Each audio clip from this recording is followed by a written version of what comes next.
Evangelho de João, capítulo 19, eu vou ler só um verso, o verso 30. Eu já ministrei sobre isso há algum tempo atrás, alguns anos atrás, mas hoje eu gostaria de fazer uma outra abordagem acerca desse tema. O texto retrata Jesus na cruz. Essa é uma das últimas falas de Jesus na cruz. Nós não podemos precisar se foi a última frase ou a penúltima frase dele, porque alguns evangelhos descrevem umas palavras que outros não descrevem, mas de qualquer forma, a última ou uma das últimas palavras que Jesus disse na cruz está aqui nesse texto. Quando Jesus tomou o vinagre, ele disse: está consumado, e inclinando a sua cabeça, entregou o seu espírito. Acredita-se que essa tenha sido a última fala de Jesus, considerando que imediatamente depois de falar, João descreve que ele inclinou a sua cabeça e expirou pela última vez, e ele entregou o seu espírito. Eu estava pensando sobre essa palavra, sobre o cristianismo em si, e eu pensei num título para essa mensagem, e o título que eu pensei para essa mensagem foi: crente sem noção. Crentes sem noção. Foi esse o título que eu pensei para colocar nessa mensagem: crente sem noção. O título, na verdade, é sugestivo, e nós poderíamos, se falássemos tematicamente sobre o tema crentes sem noção, nós poderíamos estar abordando uma série de pontos, entrando por vários caminhos dentro desse tema. Poderíamos falar sobre crentes sem testemunho, sobre crentes que postam o que não devem na internet, sobre crentes que colocam o som alto no carro. Já viu crente que você quer dormir no sábado à tarde, ou domingo à tarde, e o seu vizinho crente larga aquele louvor tribulando todo mundo? Crentes que são legalistas, crentes sem senso para se vestir, enfim. Nós poderemos entrar por qualquer um desses caminhos, mas nós falaremos de crente sem noção, não no sentido prático da coisa, mas justamente no sentido teológico. Crentes, que talvez alguns deles estejam aqui hoje, e que não têm noção do que é o cristianismo. Isso pode ser um pouco estranho quando nós começamos a falar sobre isso, ou quando nós ventilamos essa possibilidade.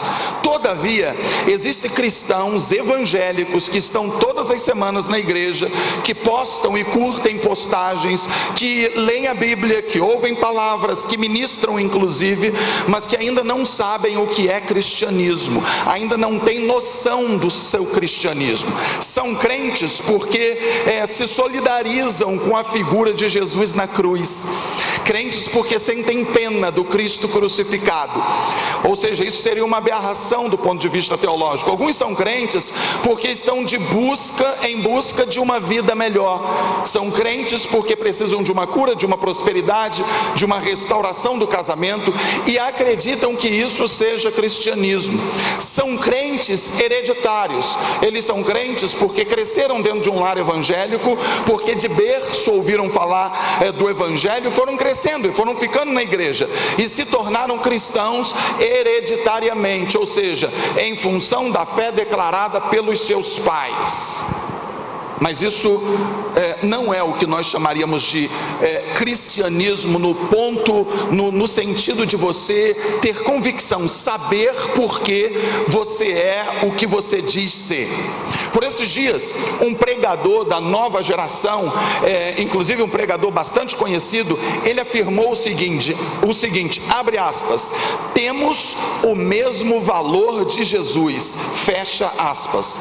Queridos, do ponto de vista teológico, isso é completamente absurdo quando nós pensamos nessa questão. Eu diria: não, pregador famoso da internet, nós não temos o mesmo valor que Jesus, porque se nós tivéssemos o mesmo valor que Jesus, o nosso próprio sacrifício teria sido suficiente para pagar os nossos pecados, mas ele precisou vir para morrer no nosso lugar. Isso na verdade é uma aberração, mas essa situação nos dias atuais, de nós nos aproximarmos tão intimamente intimamente de Jesus, ao ponto de sermos os seus filhos, e isso é verdade, até aí é verdade, é fato.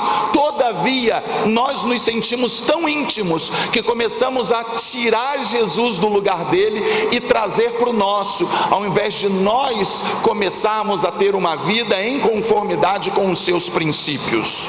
Comentando acerca de um vídeo, ouça isso, comentando acerca de um vídeo de um pastor coach, a proprietária de uma loja de chocolates postou, abre aspas, eu precisava ouvir isso, por isso estou sempre declarando que terei uma loja linda, respeitada e localizada em um dos melhores endereços da cidade, e ainda que esteja longe de minha realidade de vida, eu já tomo posse por minha fé em Jesus Cristo, porque Ele já conquistou os meus sonhos na cruz. Não pastor que postou o vídeo, não irmã proprietária da loja de chocolates. Jesus, ele não morreu na cruz para realizar todos os nossos sonhos. Isso é um pseudo-evangelho que não tem qualquer ligação com os motivos e razões que levaram Jesus à cruz. E é justamente aqui que eu gostaria de tentar trazer um esclarecimento para cada um de nós sobre o que é o evangelho. E eu não estou insinuando, sugerindo que você estando em Cristo, Deus não queira te abençoar, não queira te prosperar, não queira fazer de você alguém resolvido e almaticamente tranquilo. Não é isso que eu estou dizendo. Eu só estou afirmando que isso não é o evangelho, que este não é o carro-chefe, essa não é a espinha dorsal, esse não foi o motivo que levou Jesus à cruz. E muito provavelmente esse ponto de vista, ou essa ideia, visão teológica, ela está fundamentada numa visão equivocada de Isaías 53, que diz que Jesus levou sobre si todas as nossas dores e pelas suas feridas nós fomos sarados. Todo o contexto de Isaías 53, que é um contexto profético, fala sobre salvação, e mesmo as curas e as chagas que estão evidenciadas ali, estão associadas a questões espirituais, de doenças espirituais, e ainda que haja questões físicas incluídas ali, são secundárias e não tem a ver com o cerne do evangelho, o cerne da palavra e da pregação acerca de Deus. Jesus foi à cruz para nos resgatar da maldição. A palavra de Deus diz em Gálatas capítulo 3 que Cristo levou sobre si a maldição que estava sobre nós, porque está escrito que maldito seria aquele que fosse pendurado no madeiro. Ele se fez maldição por mim e por você, ele se fez maldito no nosso lugar. Quando nós lemos esse texto então, e Jesus ele declara essa última palavra, está consumado, ele estava dizendo para todas as pessoas que estavam ali e para todas as pessoas que viessem um dia a conhecer a sua história, a história de sua vida, de suas pregações e ensinamentos, da sua crucificação e posteriormente da sua ressurreição, que tudo foi consumado na cruz, toda a obra foi consumada, foi concluída ali na cruz do Calvário. Foi a última, como eu disse, provavelmente a última fala de Jesus, e ele escolheu uma palavra apropriada para o momento do seu sacrifício.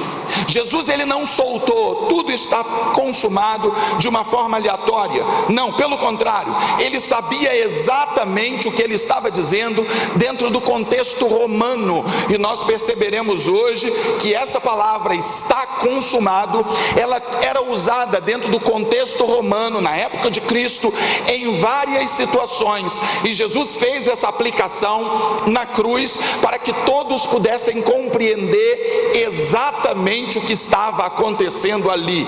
E a minha ideia, a minha visão hoje é fazer com que você saia daqui entendendo o que é o evangelho, por que você está aqui, porque como cristãos, queridos, nós precisamos saber no mínimo o que significa o cristianismo. Nós precisamos saber por que do que você precisa ser salvo. Por que você precisa ser salvo? O que aconteceu para que você precisasse ser salvo? Do que você precisa ser salvo? Nós precisamos entender por que Jesus foi crucificado. Nós precisamos entender por que, ou o que significa aceitar a Jesus na vida. A gente faz o apelo: você quer aceitar Jesus? E algumas pessoas vêm à frente sem saber as implicações disso. Muitas pessoas se dizem cristãs sem saber o básico da doutrina cristã. Como eu disse, talvez porque hereditariamente se tornaram cristãs. Nós precisamos entender então os princípios básicos do cristianismo, para não continuarmos falando, ouvindo e postando bobagens a respeito do cristianismo. Porque, por incrível que pareça, as pessoas que mais postam bobagens acerca do cristianismo são os cristãos, as pessoas mais sem senso. E por isso eu gostaria de falar sobre crente sem noção, pelo menos sem noção do que é o Evangelho. Em primeiro lugar, Jesus subiu naquela cruz porque havia uma dívida. E quando nós falamos para brasileiros acerca de dívida, todos nós sabemos o que significa. Todo mundo aqui, mesmo que hoje não esteja endividado, em um dado momento da vida esteve, ou pelo menos conviveu bem próximo a alguém que estava endividada dentro de um determinado momento da vida. Todos nós sabemos o que é dever, todos nós sabemos o que é estar devendo. E o grande problema, quando nós falamos de dívida dentro desse contexto, nós estamos falando de uma dívida do homem para com Deus. Nós estávamos em dívida com Deus. Havia, portanto, uma dívida, e essa dívida era impagável. Jesus, no seu ministério, ele ilustra essa situação com uma parábola que nós conhecemos como parábola do credor. E ele conta uma história, ele cria uma situação na sua mente e tenta elucidar essa visão, essa situação diante dos seus ouvintes. E ele diz que alguém estava em débito com uma determinada pessoa, e essa pessoa devia uma quantia impagável. Os números são apresentados na Bíblia, e quando fazemos a conta, quando nós fazemos o câmbio para o dinheiro atual, nós concluímos que aquela dívida seria impagável, mesmo que aquele hipotético devedor estivesse trabalhando por toda a sua existência, ainda assim não seria suficiente para pagar aquela conta. Mas o Senhor da história contada por Jesus libera aquele homem dizendo: você não me deve mais nada, vá em paz. E ele sai todo feliz da presença do seu Senhor. Indo esse homem, continua Jesus contando, aparece uma outra pessoa que devia uma pequena quantia àquele homem, e ele faz questão de pegar aquela quantia. Ele diz: enquanto você não me pagar, eu não largo do seu pé, e manda prender aquele homem. Enfim, ele age de uma forma completamente diferente. Jesus, ele conta essa história falando sobre o perdão. Ele conclui dizendo que assim como o primeiro perdoou e o segundo não perdoou, nós que ilustramos esse segundo homem, que na verdade não perdoou uma pequena dívida, mas foi perdoado de uma coisa impagável, Deus não nos perdoaria se nós não perdoássemos as pequenas dívidas aos nossos irmãos que caminham junto conosco. De qualquer forma, essa parábola ilustra a dívida impagável que nós tínhamos com Deus. Ainda que nós trabalhássemos toda a nossa vida, ainda que nós fôssemos bonzinhos, ainda que fizéssemos todo o assistencialismo possível, ainda que nós fôssemos as pessoas mais agradáveis e mais inclusivas, enfim, melhores que todos do ponto de vista humano durante toda a nossa vida, ainda assim nós não conseguiríamos pagar a nossa dívida diante de Deus, porque a nossa dívida era impagável. O apóstolo Paulo, escrevendo na igreja de Éfeso, capítulo 8, verso 8, ele diz: pela graça vocês são salvos mediante a fé, e isso não vem de vós, é dom de Deus, não por obras, para que ninguém se glorie. Ou seja, é absolutamente impossível, através das nossas obras, através do nosso bem, alcançarmos a salvação de Deus, porque o nosso preço, por maior que seja do ponto de vista humano, do ponto de vista divino, é pequeno, porque o nosso pecado e dívida era contra Deus.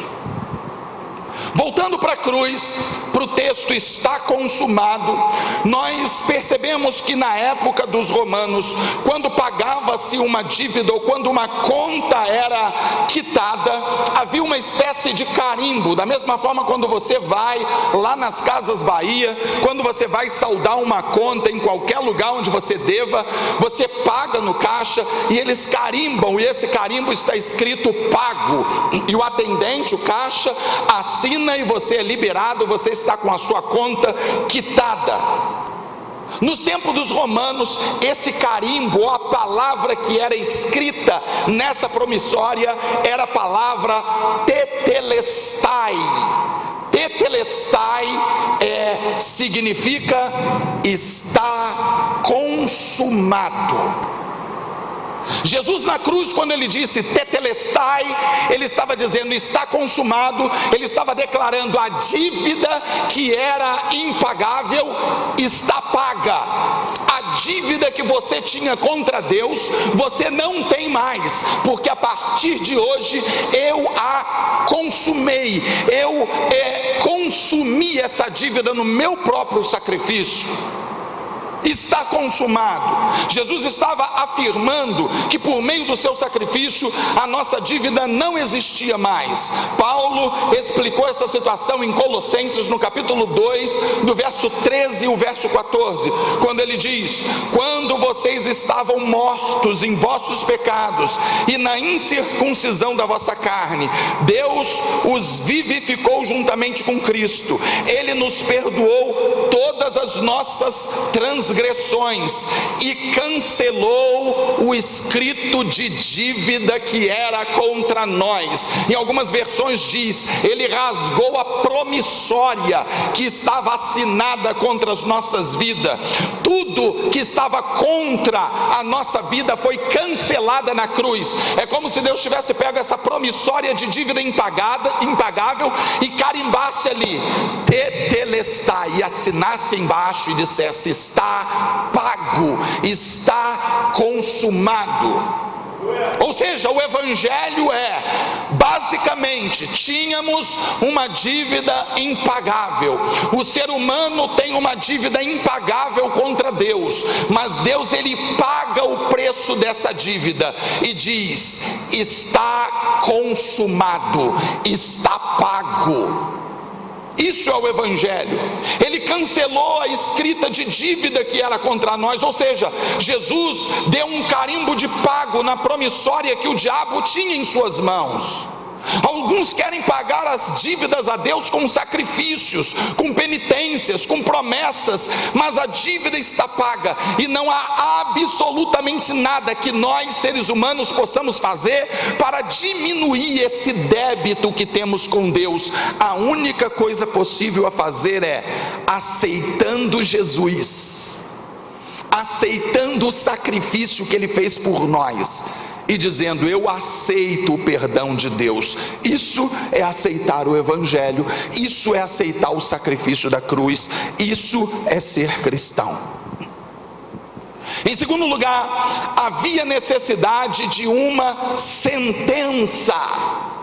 A palavra de Deus, ainda através de Paulo, Romanos capítulo 6, verso 23 diz: o salário do pecado é a morte, mas o dom gratuito de Deus é a vida eterna por meio de Cristo Jesus nosso Senhor. O salário do pecado é a morte. O salário do nosso erro seria a morte. Nós deveríamos receber essa sentença, morte. Quando Eva e seu marido Adão pecaram contra Deus, o salário foi a morte. Eles passaram a morrer fisicamente. A morte entrou na humanidade, mas a morte se amplia, porque a morte é uma separação, é a perda da vida, enfim, a ruptura da convivência entre nós, mas do ponto de vista espiritual, da convivência entre nós e Deus. E quando a Bíblia diz que o salário do pecado é a morte, está se referindo sobretudo a uma morte espiritual. Essa é a nossa sentença, a morte, a separação de Deus. Jesus, ele foi capaz de morrer no nosso lugar. O que Jesus fez na cruz foi pagar a nossa conta. O problema é que quando nós morremos para pagar uma conta para Deus, considerando que esse pecado era contra Deus e que nós valemos menos do que Deus, ainda que morrêssemos, nós não seríamos capazes de pagar a conta. Vê se você entende isso, queridos. Por pior que fosse o castigo sobre nós, mesmo que morrêssemos por nossa vida, não seria suficiente, porque seria a morte de um homem, mas o preço era de Deus. Foi por isso que Jesus veio e morreu no nosso lugar, pagou o preço de Deus sendo homem. Vocês entendem? Porque é inadmissível dizer que nós temos o mesmo valor que Jesus. Jesus, só pôde fazer o que fez porque era quem ele era. Esse é um ponto de vista teológico fundamental da fé cristã. Nós entendemos que existem alguns que se consideram cristãos, mas não acreditam que Jesus seja Deus. Se Jesus não era Deus, a sua morte foi insuficiente para pagar os nossos pecados. Jesus só pôde fazer o que fez porque era quem era. Se ele não fosse Deus, a dívida continuaria aberta, não teria havido ainda sentença, porque ele não teria alcançado o valor de Deus. É por isso que está escrito que ninguém poderia ter feito o que Jesus fez, somente ele, porque ele era quem ele era Deus. E na cruz a sentença foi executada. Um outro uso da palavra tetelestai, ou seja, está consumado, no tempo dos romanos, portanto na época que Jesus foi crucificado, era que os soldados incumbidos de executarem uma sentença, uma penalidade legal, quando executavam tal sentença, tal penalidade, eles escreviam: está consumado. Eles escreviam sentença executada através da palavra tetelestai. A sentença foi executada. Jesus na cruz, quando diz na sua última palavra tetelestai, ou está consumado, ele estava afirmando: a sentença contra o ser humano foi paga, não há mais dívida, a sentença foi cumprida em mim.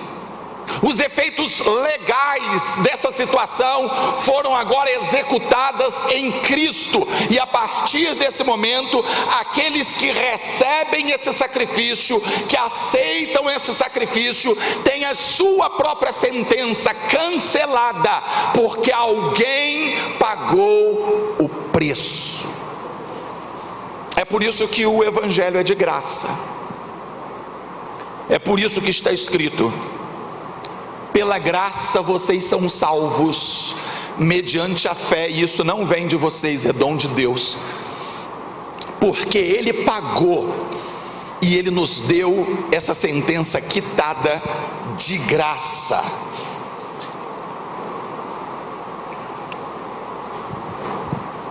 Esse sentido também se aplica a Jesus.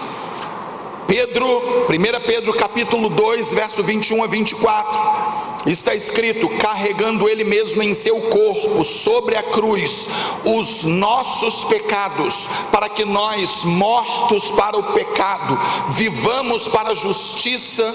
Pois por suas feridas nós fomos sarados.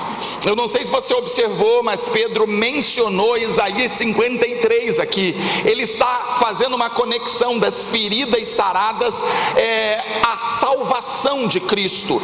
Ele diz: carregando Ele mesmo em seu corpo sobre a cruz os nossos pecados, para que nós, mortos para o pecado, vivamos a justiça, porque por suas chagas ou por suas feridas vocês foram sarados. O que Pedro estava dizendo era que estava terminada, a dívida estava paga. As chagas ou as feridas de Jesus foram suficientes para quitar a dívida. Ele morreu a morte que era nossa, que caberia a nós. O terceiro ponto que eu gostaria de estar trazendo nessa noite é que a morte espiritual era o nosso destino, como eu já disse. Quando nós falamos de morte no sentido bíblico de que nós fomos afastados de Deus, essa morte significa exatamente entre nós e Deus o que significa entre nós e as pessoas que amamos. Quando perdemos uma pessoa que amamos através da morte, há uma separação brusca, há uma perda violenta, inesperada, e é isso que o pecado faz entre nós e Deus. A nossa morte diante de Deus é essa ruptura, é essa separação, é esse cancelamento de comunhão entre nós e Deus, e foi isso que o pecado fez. A morte espiritual seria o nosso destino. Na verdade, a morte espiritual é o destino do ser humano. Eu gostaria que você prestasse atenção nisso, porque talvez uma determinada dúvida que é recorrente, não no meio evangélico apenas, mas na sociedade de uma forma quase generalizada, se extingua aqui.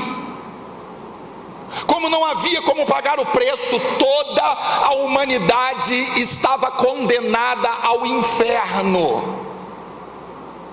E nós chamamos de inferno a separação de Deus, a quebra de comunhão permanente com Ele, porque não havia como o ser humano decaído ter comunhão com Deus. Portanto, ele morreu para Deus, ele foi separado violentamente de Deus através do seu erro, da sua culpa.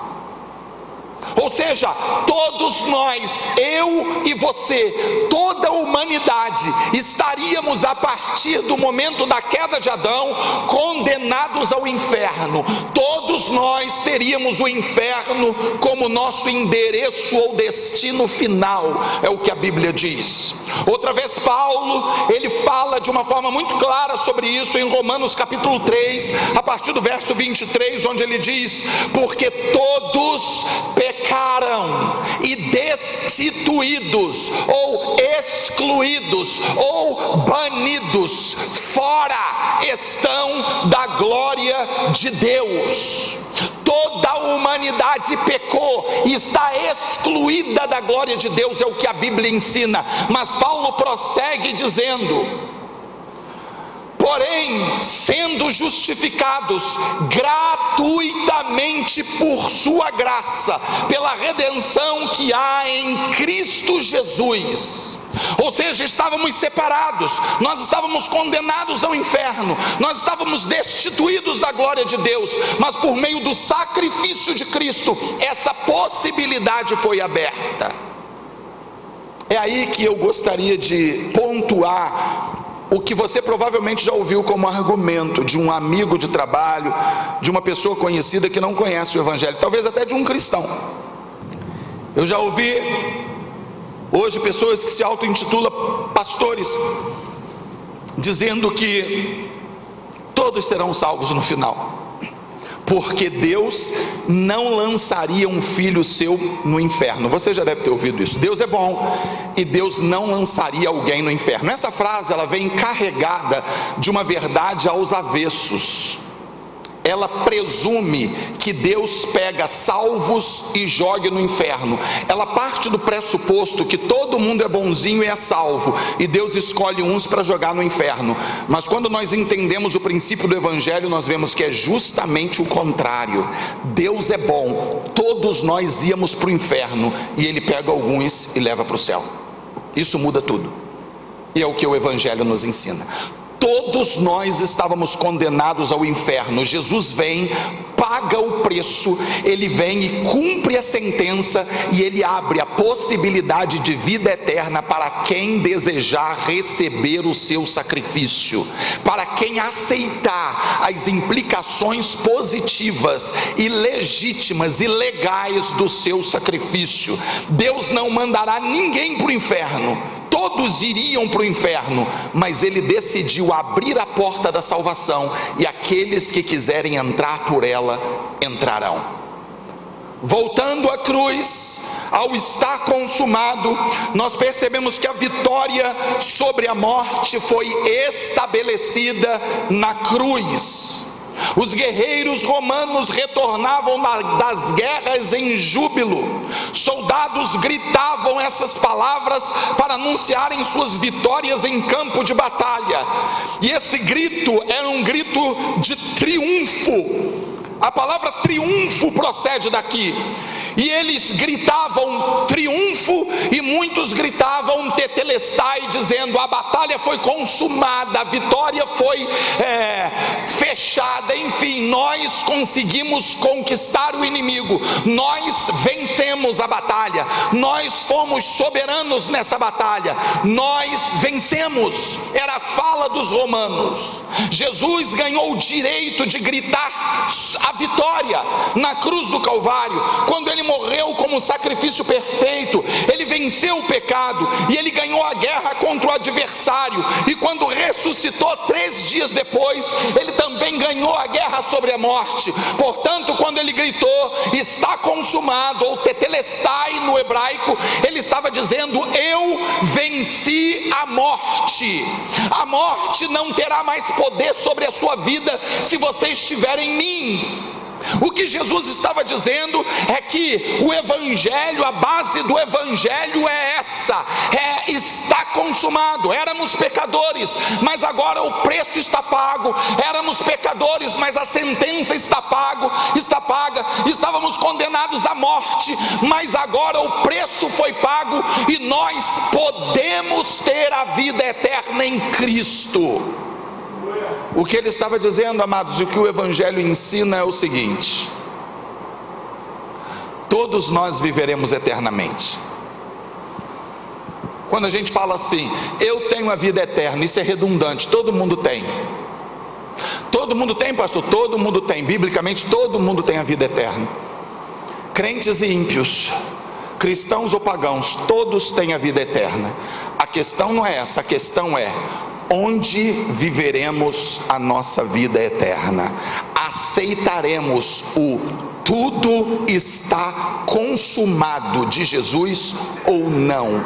Receberemos Jesus como Senhor de nossa vida, aceitando o seu sacrifício sobre nós ou não? É isso que vai determinar o nosso destino eterno. Nós somos crentes sem noção quando nós não compreendemos o fundamento do Evangelho e começamos a alardear um triunfalismo infundado, ao invés de olharmos o Evangelho da forma como ele realmente é. O Evangelho é isso. O Evangelho ensina que a raça humana está caída, que a raça humana precisa ser resgatada, e o resgate, o preço já foi pago, e se nós recebermos Jesus como Senhor, nós viveremos eternamente com Ele. Isso é o Evangelho. Ser crente é isso, é aceitar esse sacrifício de Jesus sobre nossas vidas. Isso é ser crente. Agora, sendo crente, eu não posso orar pedindo a prosperidade para Jesus. Sendo crente, eu não posso pedir que Ele restaure meu casamento. Sendo crente, eu não posso pedir a cura da minha enfermidade. Sendo crente, eu não posso orar a Deus pedindo o seu favor sobre mim. É claro que pode. Você seria bobo se não fizesse isso. Entretanto, isso muitas vezes é uma consequência de recebermos Jesus como Senhor. Quando nós recebemos Jesus como Senhor da nossa vida, nós automaticamente começamos a cumprir os seus princípios. Pelo menos presume-se isso, que quando nós recebemos Jesus, nós começamos a alinhar a nossa vida dentro dos seus princípios. E quando fazemos dos princípios de Deus os nossos princípios, a prosperidade, ela é quase que automática. Nós começamos a ter a vontade de Deus estabelecida na nossa vida. Os próprios princípios vividos nos pouparão de muitos problemas. Existem muitos casamentos frustrados pelo simples fato de não ser vivido o princípio de Deus. Se você viver os princípios de Deus no seu casamento, não vai dar errado. Se você viver os princípios de Deus nas suas finanças, você não vai ficar endividado. Se você viver os princípios de Deus na família, sua família será próspera. Agora nós precisamos entender qual é a visão de prosperidade na Bíblia, porque nós, como estamos muito agarrados a dinheiro, nós associamos, via de regra, a prosperidade a questões financeiras.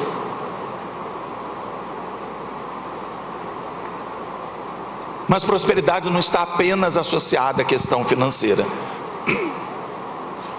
Prosperidade está associada à vida abundante que nós temos em Cristo.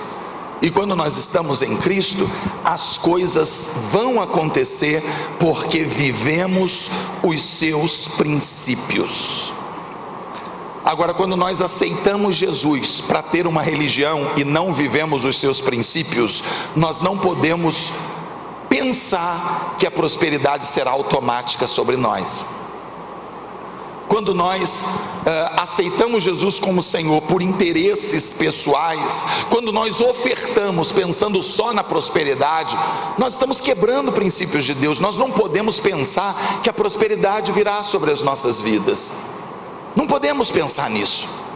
Nós precisamos entender que o Evangelho de Cristo, ele é a salvação para aqueles que creem, e todo o restante poderá vir a reboque se estivermos dentro dos princípios de Deus. A tradução comum de "está consumado" comunica bem o sentido dessas palavras e inclui os diversos aspectos da consumação da missão de Jesus. Jesus completou a sua carreira e cumpriu o seu propósito. No momento que as tentações vierem sobre as nossas vidas, queridos, quando você cair em pecado, quando você fizer algo errado e vier culpa sobre você, e o diabo começar a te acusar dizendo, e você é crente, aí você pecou, errou de novo, já era, acabou. Você lembra para o diabo que tudo foi consumado na cruz, e se você se arrepende daquele pecado, o seu pecado é consumado, porque agora nenhuma condenação há mais para aqueles que estão em Cristo Jesus. Você entende isso? Nós vamos pecar todos os dias. Todos os dias nós erraremos, mas se nós estamos em Cristo e temos consciência do nosso pecado e reagimos contra o pecado, ainda que algumas vezes ele nos vença temporariamente, nós somos salvos porque estamos em Cristo. E não há condenação sobre as nossas vidas, nós estamos em Cristo. Então, a partir de agora, não deixe as tentações te derrubar, não permita acusações do inimigo, não deixe a depressão e as aflições te abaterem. Lembre-se que está consumado. Tudo foi concluído na cruz, não é pelo que você faz, mas pelo que você é em Cristo. É claro que nós vamos prosseguir dando bom testemunho e cumprindo os princípios dele. É claro que vamos viver os princípios dele porque o amamos. Mas nós somos salvos porque estamos nele, não porque somos bonzinhos. Porque se fosse porque somos bonzinhos, certamente todos seríamos condenados, viu? O Evangelho, a salvação no Evangelho é de graça, é pela graça, e não depende de você. Eu acho interessante quando alguns crentes oram a Deus pedindo que Deus lhe dê conforme o seu merecimento. Eu já ouvi muitos crentes aqui orando isso: Senhor, me dá segundo o meu merecimento. Queridos, com todo respeito, essa é uma oração estúpida. Foi a melhor palavra que eu encontrei. Essa é uma oração insensata. Quando você ora, meu Deus, me dê segundo o meu merecimento, você está pedindo a Deus para te mandar para o inferno, porque isso é o que nós merecemos. Senhor, dá-me segundo a tua graça. Essa é a oração. Segundo a tua bondade, essa é a oração. Porque se for segundo o teu merecimento, no popular, você está lascado, você está enrolado. Amém?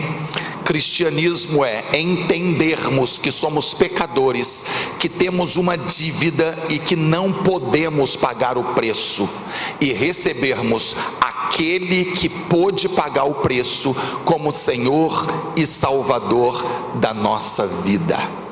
Você entende isso?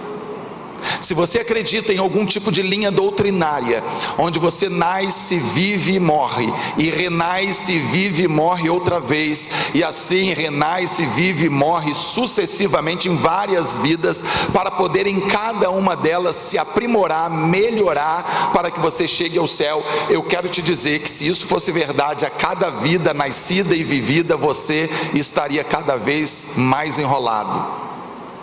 Você só pioraria a sua situação, porque é impossível que nós possamos de alguma forma pagar a nossa dívida diante de Deus. Se eu posso, diante da minha vida ou supostas repetições de vida, morrer e reviver e pagar o meu pecado, então Jesus fez papel de bobo na cruz, porque o sacrifício da cruz não serviu para nada, se nós podemos pagar os nossos pecados numa sucessão de vidas e boas obras e mortes. Jesus se sacrificou na cruz porque Ele era a única esperança que tínhamos. Só Ele pôde fazer o que fez. Vamos ficar em pé e vamos orar.